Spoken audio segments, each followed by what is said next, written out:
Cordial saludo para todos. La siguiente presentación es para práctica clínica 1 en radiología convencional, la cual es la sustentación y desarrollo de un caso clínico según pautas referidas por el tutor. Mi nombre es Jenny Fernanda Santos y el tema que voy a tratar hoy al caso a exponer es fractura de la epífisis distal del radio y del cúbito. El motivo de la consulta, el paciente refiere que iba en la bicicleta y se cayó.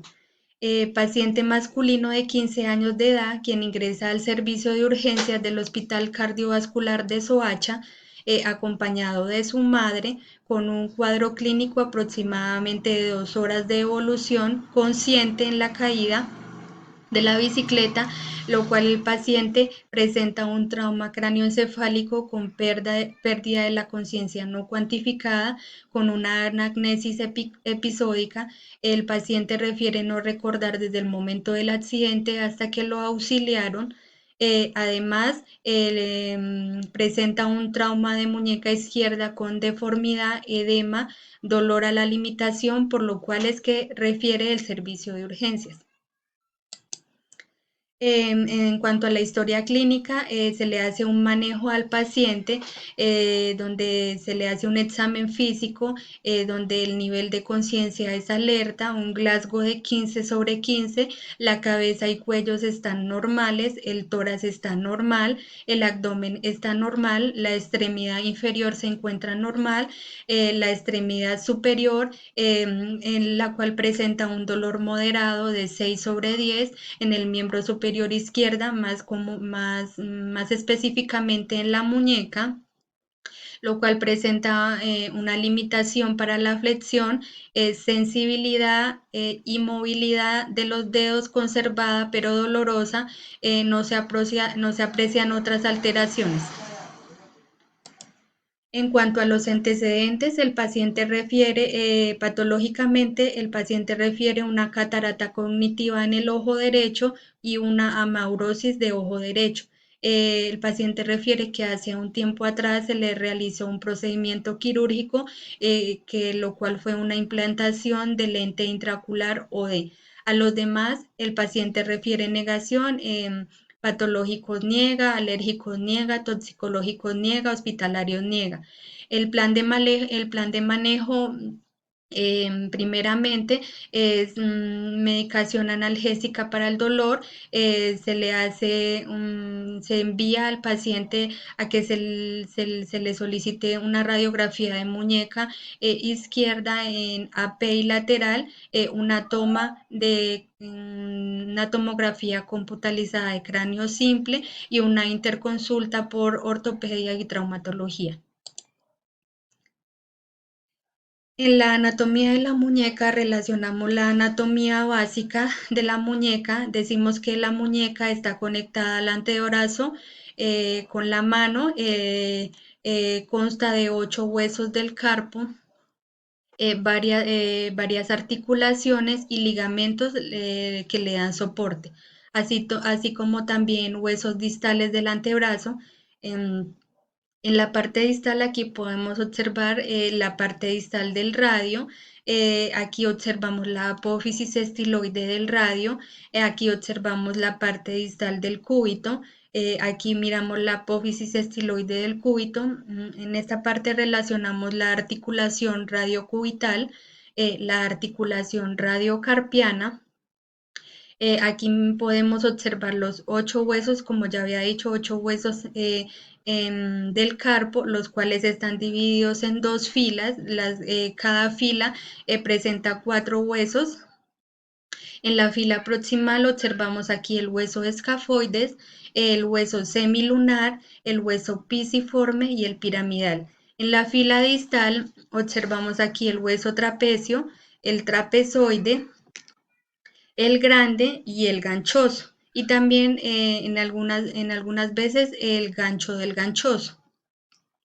Aquí observamos la articulación carpometacarpiana. Estos son los huesos metacarpianos. aquí podemos, en la anatomía de la muñeca se observan los metacarpianos en la parte más proximal. Este es el primer metacarpiano, segundo metacarpiano, tercer metacarpiano, cuarto metacarpiano y quinto metacarpiano. Aquí este fue un dibujo que yo hice de la muñeca.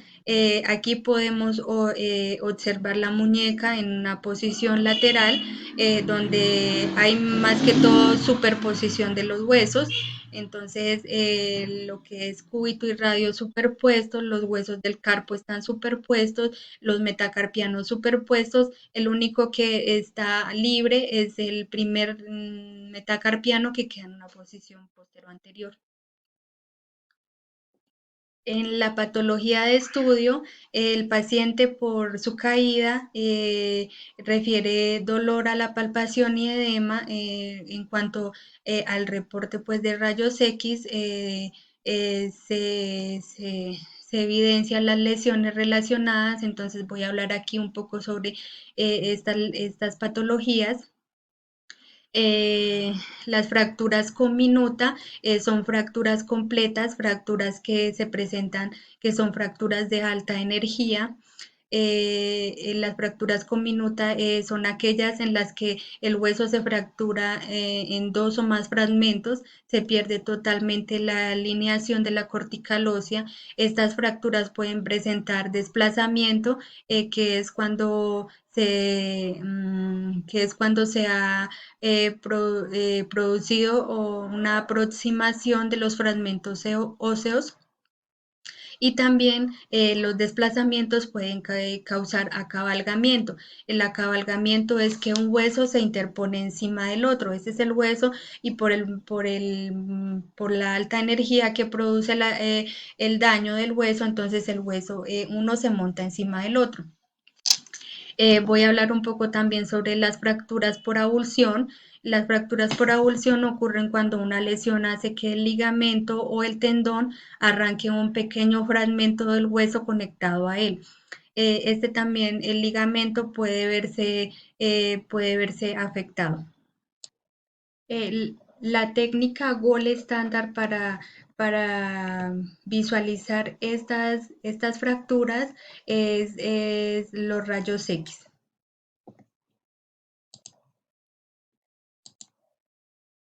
Protocolo para radiografía de muñeca. Las proyecciones básicas que tenemos para el estudio de radiografía de muñeca es postero anterior y lateral. En la AP utilizamos un chasis 8 por 16 pulgadas. La posición del paciente, ubicamos al paciente en un extremo de la mesa sentado, hacemos que el paciente posicione la articulación de la muñeca, la articulación del codo, el antebrazo y la articulación de la muñeca a la misma altura. Esta se debe tomar con los dedos flexionados, puesto que permite la visualización mejor de los espacios interarticulares de los huesos del carpo. También posibilita que el hueso escafoides quede en la misma ubicación del eje del hueso del radio. El rayo central es perpendicular a la estructura, o sea que el rayo central debe de ir a la articulación, central a la articulación, o si no, que el rayo central quede entre las apófisis estiloides del radio y el cúbito. La distancia del rayo debe ser a 1 metro. Aquí tenemos una imagen de rayos X y voy a hablar un poco sobre los criterios de evaluación. Para los criterios de evaluación debemos tener, para que una imagen quede bien tomada, debemos tener en cuenta que esté centrada, que se pueda ver la parte distal del radio y el cúbito, los huesos del carpo y las partes proximales de los metacarpianos. Se deben visualizar todos los huesos del carpo, las trabéculas óseas, que son todas estas lineecitas que se miran dentro de los huesos, y se tiene que visualizar el tejido blando. Para la proyección lateral también usamos un chasis de 8 por 10 pulgadas. La posición del paciente, el paciente va ubicado en el extremo de la mesa, también con la articulación codo, antebrazo y muñeca a la misma altura. Le decimos al paciente que coloque o posicione la mano de manera lateral, lo más lateral que pueda.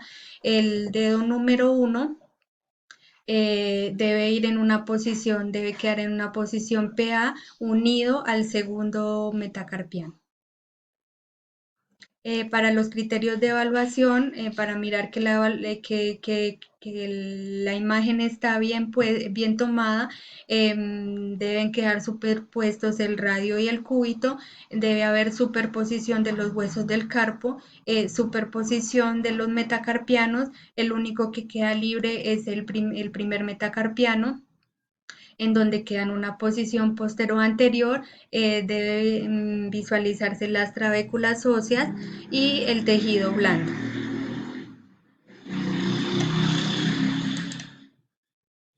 Bueno, de acuerdo a los hallazgos radiológicos, apreciamos una fractura conminuta en la epífisis distal del radio izquierdo con un tramo intraarticular con presencia de desplazamiento dorsal y acabalgamiento. El acabalgamiento lo podemos ver en la lateral, por eso siempre se especifica tomar dos posiciones. Se evidencia una luxación de la articulación radiocarpiana, también observamos compromiso en la articulación cubital y una avulsión de, de la apófisis estiloide, aquí,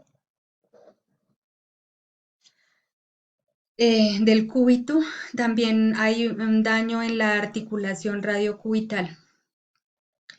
Eh, eh, Tras esta fractura se hace una inmovilización con félula en pinza de azúcar en buen estado. De acuerdo a estas evidencias radiológicas, se debe solicitar valoración por ortopedia y traumatología, a ver qué solicitan.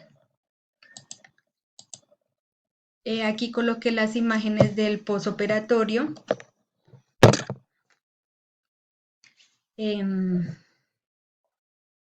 Aquí están las imágenes del posoperatorio. Bueno, se realiza manejo quirúrgico donde se hace una reducción abierta, se fija y se estabiliza con placa de radio y tornillos corticales. Se realiza una ligamentorrafia aquí para la lesión que presentó la apófisis del cúbito. Se cierra la piel con puntos separados, se inmoviliza con una félula parmal. Estas son las radiografías tras el las radiografías que requieren posoperatorias para mirar si el material de osteosíntesis quedó bien fijo. Se, se medica con antibióticos y se da una incapacidad de 15 días. Bueno, la de odontología. La responsabilidad civil estudia los deberes y el comportamiento ético. Para Colombia, en el artículo 2343 del Código Civil se despide que toda persona que cause un daño está obligada a indemnizar al afectado. Para esto se crean los códigos deontológicos, los cuales se explican las normas y valores que rige el ejercicio ético de la profesión. En el área de la radiología se debe tener en cuenta no extralimitar las funciones asignadas, el cumplimiento de los protocolos institucionales establecidos en el momento de asumir el rol, se debe de regir los actos y comportamientos según el código ético. En los valores éticos centrales se busca un conjunto de valores éticos y pertinentes al sistema de protección radiológica, beneficencia y no maleficencia, prudencia, justicia y dignidad. También hablamos un poco sobre la protección radiológica, los cuales está el chaleco, la protección tiroidea, la protección gonadal para los niños. Este es el dosímetro, el cual es el encargado de generarnos las dosis de radiación, y el protocolo para